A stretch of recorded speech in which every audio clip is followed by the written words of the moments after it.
1290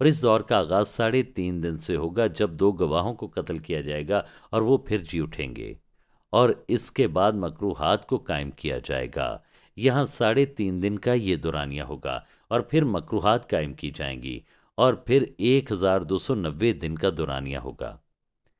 اور اس سب سے بڑھ کر آپ کو اس میں اس خاص دن کا شمار کرنا ہے جو کہ خداوند کی واپسی کا دن ہے، اور یاد رکھیں 12 گھنٹے کے لیے سورج روشنی دینا چھوڑ دے گا،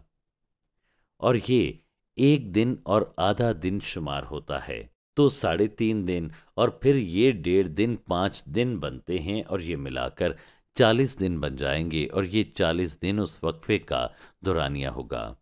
اور یہ 40 دن تب تک جاری رہیں گے جب تک کہ 1000 سالہ بادشاہی کا آغاز نہ ہو۔ پہلے 1335 دن اور پھر 3.5 دن جو کہ تباہی سے پہلے ہوں گے، پھر بڑی مصیبتوں کے 1290 دن، اور پھر دوسری آمد سے پہلے 1.5 دن، اور پھر بادشاہی کی تیاری کے لیے 40 دن۔ ان 40 دنوں کے دوران مختلف عدالتیں ہوں گی، مخالف مسیح اور اس کی فوجوں کو مارا جائے گا، اور تمام غیر ایماندار جو بکریاں کہلاتے ہیں زمین پر سے مٹا دیے جائیں گے، صرف ایماندار یعنی بھیڑیں ہی باقی بچیں گے تاکہ بادشاہی کو پائیں۔ اسی وقفے کے دوران شیطان اور اس کے فرشتے اور اس کی بدروہیں زمین پر سے مٹا دیے جائیں گے، اور انہیں 1000 سال کے لیے اتھاہ گڑھے میں پھینک دیا جائے گا۔ مکاشفہ 20 میں یہ مرقوم ہے۔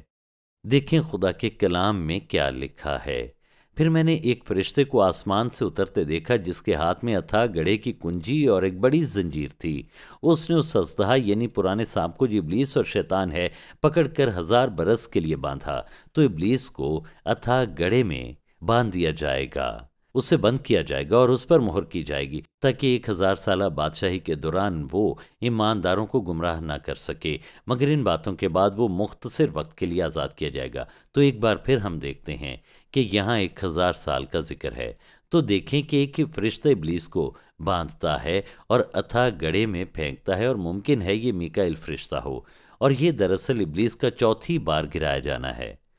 پہلی بار جب وہ آسمان سے گرایا گیا تھا، اور پھر دوسری بار جب اسے صلیب پر شکست ہوئی، اور پھر تیسری بار جب وہ بڑی مصیبتوں کے دوران آسمانی مقاموں سے نیچے گرایا جائے گا، اور 4تھی بار یہاں پر ہم دیکھتے ہیں کہ وہ زمین کے نیچے اتھاہ گڑھے میں گرایا جائے گا، اور 5ویں بار اس کا گرایا جانا تب ہوگا جب اسے اتھاہ گڑھے سے نکال کر آگ کی جھیل میں پھینک دیا جائے گا۔ 1000 سالہ بادشاہی کے اختتام پر اسے 1000 سالہ بادشاہی کے بعد آگ کی جھیل میں ڈالا جائے گا، جس کے بارے میں مکاشفہ 20ویں باب میں ہم دیکھتے ہیں، اور یہ اس کا 5ویں بار اور حتمی طور پر گرایا جانا ہے۔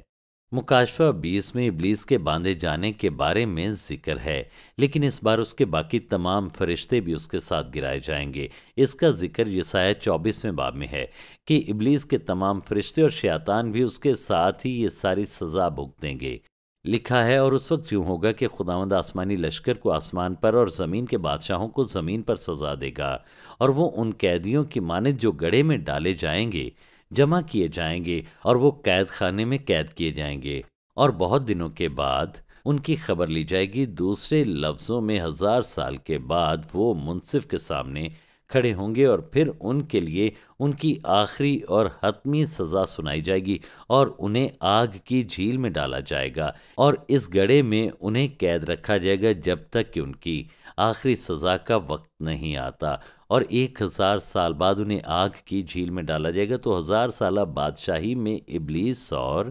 اس کے فرشتے زمین پر متحرک نہیں ہوں گے، کسی بھی قسم کی کوئی ابلیسی دھوکہ دہی یا روحانی مداخلت نہ ہوگی، اور خدا کے جلال میں پوری دنیا ڈوبی ہوئی ہوگی۔ ابلیسی قوتوں کو ہٹائے جانے کے نتیجے میں آپ دیکھیں یسایہ 25ویں باب میں مرقوم ہے، اور وہ اس پہاڑ پر اس پردے کو جو تمام لوگوں پر گر پڑا اور اس نقاب کو جو سب قوموں پر لٹک رہا ہے دور کرے گا۔ ہم دیکھتے ہیں کہ پردے کو ہٹایا جائے گا اور مکمل طور پر کھلا آسمان ہوگا، اور یہاں پر پھر بتایا گیا ہے کہ جب ابلیسی قوتوں کو باندھ دیا جائے گا اور دنیا کے نظام سے دور کر دیا جائے گا، اور ہم یہ نہیں کریں گے بلکہ مسیح خود یہ سب کچھ کرے گا جب وہ واپس آئے گا۔ دلچسپ بات یہ ہے کہ جب یسوع آیا تو بدروہیں جانتی تھیں کہ یسوع منصف ہے، اور وہ ڈرتی تھیں کہ وہ انہیں سزا دینے آیا ہے اور انہیں گڑھے میں ڈالے گا جہاں پر اذیت ہوگی۔ وہ ڈرتی تھیں کہ یسوع نے سزا دے گا، اس لیے وہ التجا کرتی ہیں، اے یسوع خدا تعالیٰ کے فرزند، مجھے تجھ سے کیا کام؟ تجھے خدا کی قسم دیتا ہوں، مجھے عذاب میں نہ ڈال۔ پھر ایک اور آیت میں لکھا ہے، کیا تو اس لیے یہاں آیا ہے کہ وقت سے پہلے ہمیں عذاب میں ڈالے؟ تو اس سے پتہ چلتا ہے کہ وہ جانتی تھی کہ ابھی ان کا وقت نہیں آیا، مگر جب یہ وقت پورا ہو جائے گا تو تمام بدروہیں گڑھے میں ڈالی جائیں گی۔ لوکا 8:31 میں لکھا ہے، اور وہ اس کی منت کرنے لگیں کہ ہمیں اتھاہ گڑھے میں جانے کا حکم نہ دے، تو وہ جانتی تھیں کہ ان کی منزل اس گڑھے میں جانا ہے، اس لیے انہوں نے یسوع سے کہا کہ انہیں وہاں نہ پھینک، اور جب یسوع نے انہیں نکالا تو سور سمندر میں گر گئے، جو کہ گڑھے کی ہی ایک علامت ہے، یعنی سمندر کی گہرائی ایک نبوتی علامت ہے کہ انہیں گہرائی میں پھینکا گیا۔ تو وقت آئے گا کہ جب انہیں اتھاہ گڑھے میں پھینکا جائے گا۔ اس وقت ایک اور واقعہ پیش آئے گا، وہ مصیبتوں میں شہید ہونے والوں اور پرانے عہد نامے کے مقدسین کا جی اٹھنا ہوگا، اور وہ ہماری طرح جب زندہ ہوں گے تو مسیح کے تخت عدالت کے سامنے کھڑے ہوں گے اور اپنے لیے ابدی اجر پائیں گے۔ اور یہ ویسے ہی ہوگا جب کلیسیا اٹھائے جانے کے وقت اپنا اجر پائے گی، اور اس اجر میں 1000 سالہ بادشاہی میں ان کے عہدے اور اختیار بھی شامل ہوں گے۔ پرانے عہد نامے کے مقدسین کا ذکر دراصل مکاشفہ میں نہیں ہوا، مگر یسایا 26:19 میں اس سے واضح کیا گیا ہے کہ وہ مسیح کی دوسری آمد پر زندہ کیے جائیں گے۔ یہاں لکھا ہے، تیرے مردے جی اٹھیں گے، تیری لاشیں اٹھ کھڑی ہوں گی، اور پھر یہاں پر یوں مرقوم ہے، تم جو خاک میں جا بسے ہو جاگو اور گاؤ، کیونکہ تیری اوس اس اوس کی مانند ہے جو نباتات پر پڑتی ہے، اور زمین مردوں کو اگل دے گی۔ اور اس تناظر میں مقدسین کا جی اٹھنا مسیح کی دوسری آمد کے ساتھ جوڑا جاتا ہے۔ یہاں پر لکھا ہے، اے میرے لوگو، اپنے خلوت خانے میں داخل ہو اور اپنے پیچھے دروازے بند کر لو، اور اپنے آپ کو تھوڑی دیر تک چھپا رکھو، جب تک کہ غضب ٹل نہ جائے، تو انہیں بڑی مصیبتوں کے درمیان محفوظ رکھا جائے گا، کیونکہ لکھا ہے، دیکھو خداوند اپنے مقام پر چلا آتا ہے تاکہ زمین کے باشندوں کو ان کی بدکرداری کی سزا دے، اور زمین اس خون کو ظاہر کرے گی جو اس میں ہے، اور اپنے مقتولوں کو ہرگز نہ چھپائے گی۔ تو ان واقعات کی ترتیب یہ ہے، مصیبتیں آئیں گی اور پھر دوسری آمد ہوگی، پھر پرانے عہد نامے کے مقدسین جی اٹھیں گے۔ تو جب ہم مکاشفہ 20ویں باب کی 4 آیت پڑھتے ہیں تو یہاں پر لکھا ہے، پھر میں نے تخت دیکھے اور لوگ ان پر بیٹھ گئے، اور عدالت ان کے سپرد کی گئی، اور جو لوگ پہلے سے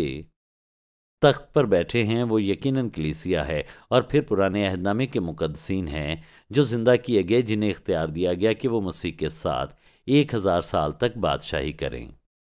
اور ان کی وفاداری کی بنا پر انہیں مخصوص اختیار دیا جائے گا کہ وہ مسیح کے ساتھ حکومت کریں۔ پھر مکاشفہ 20:4 میں مسیح کی دوسری آمد کے بعد مصیبتوں میں شہید ہونے والوں کا ذکر ہے، اور یہ کلیسیا سے الگ لوگ ہوں گے، کیونکہ کلیسیا پہلے اٹھائی جا چکی ہوگی۔ یہاں لکھا ہے، اور ان کی روحوں کو بھی دیکھا جن کے سر یسوع کی گواہی دینے اور خدا کے کلام کے سبب سے کاٹے گئے تھے، اور جنہوں نے نہ اس حیوان کی پرستش کی تھی، نہ اس کے بت کی، اور نہ اس کی چھاپ اپنے ماتھے اور ہاتھوں پر لی تھی۔ وہ زندہ ہو کر 1000 برس تک مسیح کے ساتھ بادشاہی کرتے رہے۔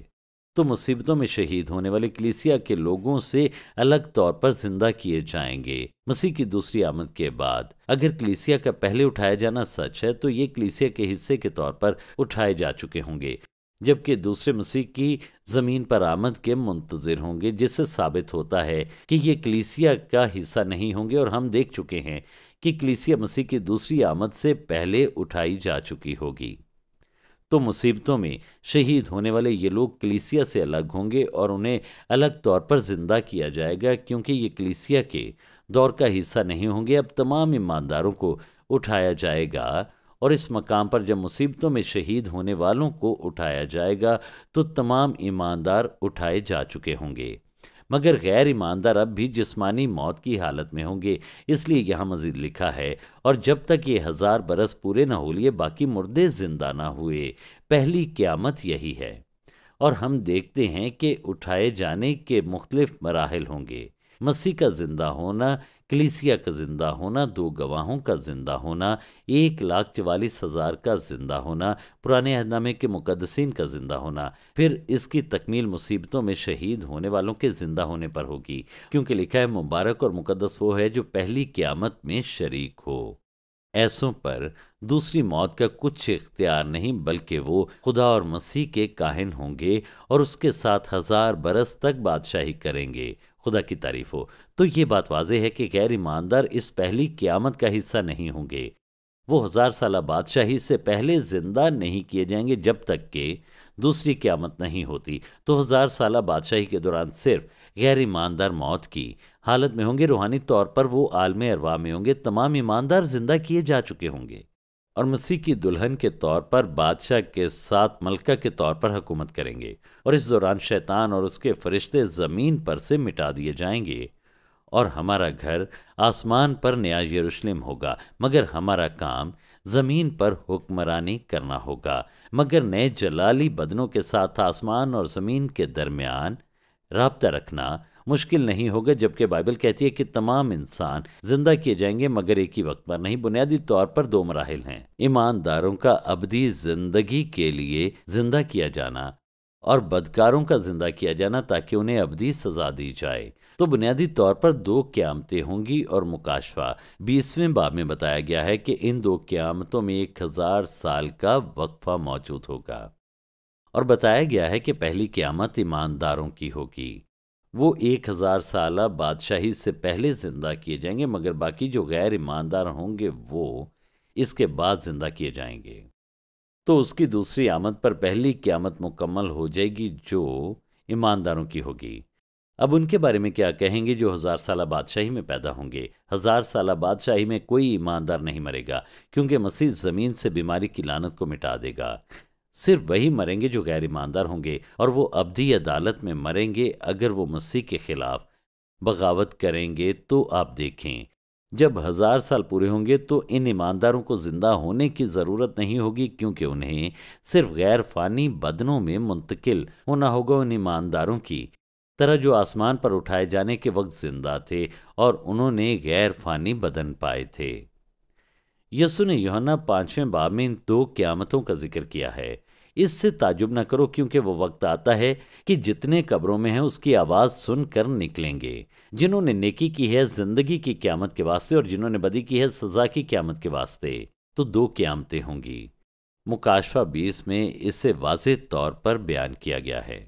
اعمال 24ویں باب میں لکھا ہے راست بازوں اور ناراستوں دونوں کی قیامت ہوگی۔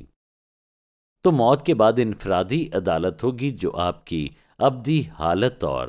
ابدی منزل کا تعین کرے گی، اور پھر آپ کے جی اٹھنے کے بعد مجموعی عدالت ہوگی جو آپ کے اجر کے درجے کا تعین کرے گی، اگر آپ ایماندار ہوں گے، یا پھر اگر آپ غیر ایماندار ہوں گے تو سزا کا تعین کرے گی۔ جو پہلی قیامت میں ہوں گے وہ دوسری موت سے بچ جائیں گے، اور پھر ان کو اجر دیے جائیں گے اور وہ جلال پائیں گے، اور وہ جو دوسری قیامت میں ہوں گے ان کی عدالت ہوگی اور وہ دوسری موت کے سپرد کیے جائیں گے، جو کہ آگ کی جھیل ہے۔ خدا کی اس قیامت کا خلاصہ پہلا کرنتھیوں 15ویں باب میں بیان کیا گیا ہے۔ پہلے پہلی قیامت کا ذکر ہے اور پھر دوسری قیامت کا ذکر کیا گیا ہے۔ اس کے مراحل ہوں گے۔ لکھا ہے لیکن ہر ایک اپنی باری سے، اور یہ لفظ فوجی عہدے یا جتھے کے لیے استعمال ہوتا ہے۔ دوسرے لفظوں میں یہ فوج کی ایک علامت ہے جس میں مختلف لوگوں کو مختلف گروہوں میں تقسیم کیا جاتا ہے۔ سب لوگ زندہ کیے جائیں گے مگر اپنی اپنی باری سے، لیکن فی الواقع مسیح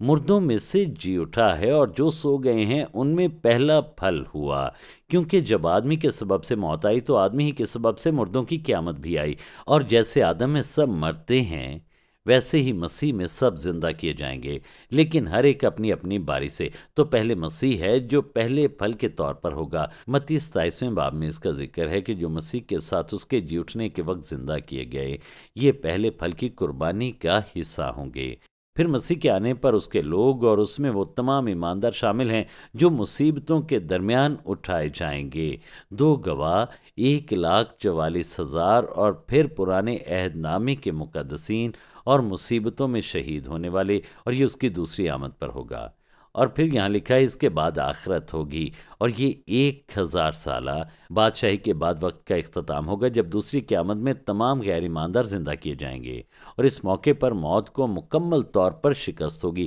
کیونکہ ہر کوئی زندہ کیا جائے گا۔ اس کے بعد آخرت ہوگی، اس وقت وہ ساری حکومت اور سارے اختیار اور قدرت نیست کر کے بادشاہی کو خدائی یعنی باپ کے حوالے کر دے گا، کیونکہ جب تک کہ وہ سب دشمنوں کو اپنے پاؤں تلے نہ لے آئے اس کو بادشاہی کرنا ضرور ہے۔ سب سے پچھلا دشمن جو نیست کیا جائے گا وہ موت ہے۔ تو 1000 سالہ بادشاہی میں ایماندار نہیں مریں گے، مگر 1000 سالہ بادشاہی کے اختتام پر وہ جلالی بدن پائیں گے۔ 40 دنوں کے دوران یسوع زمین کو بحال کرے گا، اور ان 40 دنوں کے دوران وہ اسرائیل کو پھر سے بحال کرے گا، وہ لعنت کو ختم کرے گا، اور ایسا ہوگا جیسے پہلے باغ عدن میں تھا۔ وہ زمین کو پھر سے بنائے گا۔ دراصل زمین کی ایک بار پھر سے بحالی ہوگی، اور یہ ویسی ہی ہو جائے گی جیسے آدم کے گناہ کرنے سے پہلے تھی۔ جغرافیائی طور پر بڑی تبدیلیاں آئیں گی تاکہ خدا کا جلال جو یروشلم سے چمکے گا وہ ہر جگہ نظر آ سکے۔ یسایہ میں لکھا ہے، پکارنے والے کی آواز بیابان میں خداوند کی راہ درست کرو، صحرا میں ہمارے خداوند کے لیے شاہراہ ہموار کرو، ہر ایک ٹیڑھی چیز سیدھی اور ہر ایک ناہموار جگہ ہموار کی جائے، اور خداوند کا جلال آشکارا ہوگا اور تمام بشر اس کو دیکھے گا۔ زکریا 14ویں باب میں بھی اس کا ذکر ہے کہ زیتون کے پہاڑ سے اسرائیل میں ایک بڑی وادی منظر پر آئے گی، اور مغرب اور مشرق سے ندیاں بہیں گی۔ یہاں پر